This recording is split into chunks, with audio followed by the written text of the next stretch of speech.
Well, here we are again. This is another one of those expanded pots, and this time I've added a lot more of the red iron oxide. I want to experiment and play really with the different surface textures, but also with the glaze that's going to go on the surface. I want to see what effect it has. Now, I can understand that the iron will leach through and affect the ash glaze. I think what I'm going to put on the surface of this is a willow ash glaze, which is a more transparent glaze, and I should get some quite interesting effects with the ash running and with the iron running and leaching out into the glaze, causing sort of rivulets. That's what I would imagine would happen. But when you place this big pot, 20 inches in height, thrown in one piece, 24 inches with your arm trying to get right down to the bottom to lift the clay, and then when you expand it, it drops by about 4 or 5 inches, so you end up with a pot that's got a really nice belly, good foot, and then a strong finish at the top in terms of the kind of lip that you want to put on it.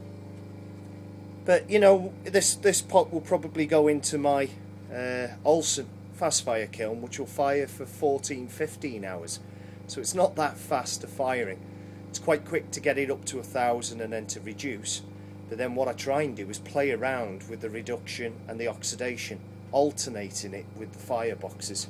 Therefore I can really play with the pots that are inside the kiln with the flame contact or the non-flame contact, which is what I want on some of the glazes that don't like the ash to sit on them. This one will be placed quite close to the firebox entry into the kiln, so there'll be a lot of flame hitting it and splitting off it, and then there'll be a couple of other ones around the side of the other firebox.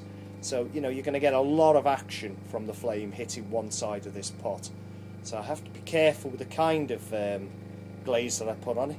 It will be mixed as a static ash glaze, and again I've developed these glazes over time, but reading Nigel Wood's book on glazes, reading Phil Rogers' book, reading lots and lots of books and articles, etc., gives you a good basis and a good insight into the chemistry of glazes. And then basically it's playing, and that's what you've got to do. You've got to be an alchemist. You've got to play with materials, and the chemistry, it's a little bit like baking.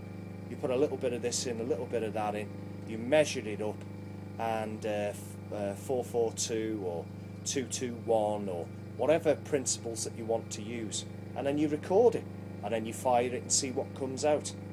You can add more clay, or you can add more alumina to it if it's too runny.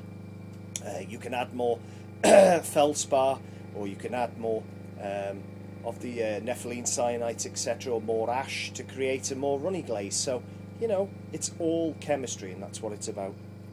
Anyway, I'm going to sign off now, and I'm going to go home. So I hope this has been entertaining for you, and I look forward to showing you the finished results in around about 4 or 5 weeks' time.